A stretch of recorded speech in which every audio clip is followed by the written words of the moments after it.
In the center of Cusco was the Coricancha, the most sacred building of the Inca Empire, called the Temple of the Sun. And what you're seeing on the right is the bottom part of the Coricancha, which is that beautifully curved, regulated stone wall of Inca masonry, with the Spanish architecture of Santo Domingo Church placed around and on top of it. And what the Spanish decided to do is, rather than destroy the Coricancha, realizing how important it was, they built on top of it to visually dominate, to suggest the importance of Christianity over this older religion. And the Spanish chroniclers write that the Coricancha, when they first saw it, was just gleaming gold, and that there were gold sheeting covering the entire outside of the Coricancha, and that inside there were 2 rooms with extensive objects made of gold and made of silver. Now, it's hard for us to imagine what that looked like, and all of that gold was removed. It took the Spanish 700 loads of ships to take all of the gold out, which they melted and then sent back to Spain. So we have no reference to these objects or how this might have looked. But we're told that inside of the Coricancha there was one room devoted to the sun, Inti, who was the main Inca deity in their pantheon, and to Inti's wife, the moon goddess, and Mama Kuia. And Mama Kuia was the female of the moon, the silver color.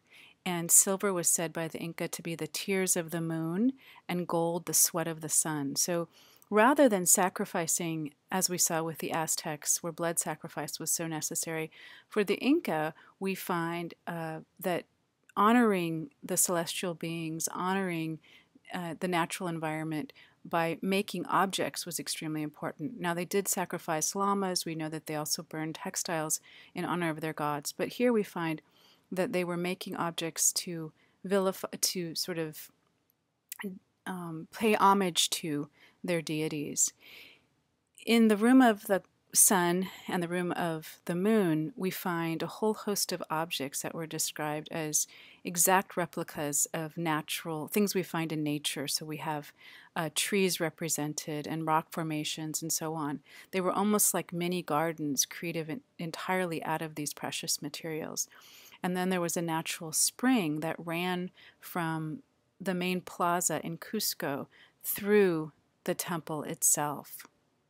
Now, in the outlying regions of the Inca Empire, there were other ethnic groups, and they were encouraged to bring their important deities, their important sacred artworks to the Coricancha, and they were placed inside of the Coricancha as well. So this became a sacred site for many groups. And this was also an important starting point for pilgrimages that took place from the Coricancha outward into the environment. And these pilgrimage lines were called seke lines. And seke lines, of which there were 41, extended outward from the Coricancha, you can see it there in this map of Cusco, to different places in the landscape called huacas. And huacas could be natural sites like a spring or a tree or a rock formation, or they could be man-made, so a carving of some sort. But they were important places that particular groups would pilgrimage to. So these were ritual track lines, you might say, that went out into the environment and that were basically walked and cared for, these paths, by particular groups. Maybe small villages or extended families would each be responsible for one. Along these 41 seke lines were 350 huacas, which also corresponded to the Inca calendar, the number of days in the Inca calendar. And here are those huacas represented on those seke lines. And this should look like something we've just seen, the quipu. And you could imagine this is sort of an aerial quipu of the landscape, of kind of tracking these important places in the landscape. The central deity, of course, was Inti in the upper left, and this is actually Inca Pachacuti dressed as Inti. So it's the Inca himself trying to associate with Inti, become like the sun god. And we know that this is a particular Inca because of the ear spools that he's wearing in his headdress. So Inti was the most important god, the sun god, color of gold. And then we have Pachamama, who was the earth goddess.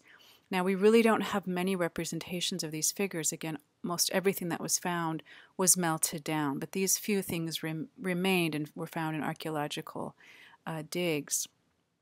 We see a chronicler account of Inti Pachacudi worshiping the sun there on the right. You can tell it's who he is by his tunic. And then on the bottom we have sacred sites in the landscape. So we have a huaca of a tree. This is where one of those Psique lines ended. And this is probably the place where a ritual would be performed. Again, we don't know if this was done annually or monthly. And then a place on the right, another example of a huaca.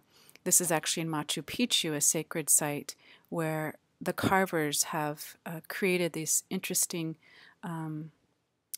sculptures, really. They're not a stairwell that leads to something, but just to suggest that the Inca presence was here and was had visually manipulated the landscape and was controlling it in some way.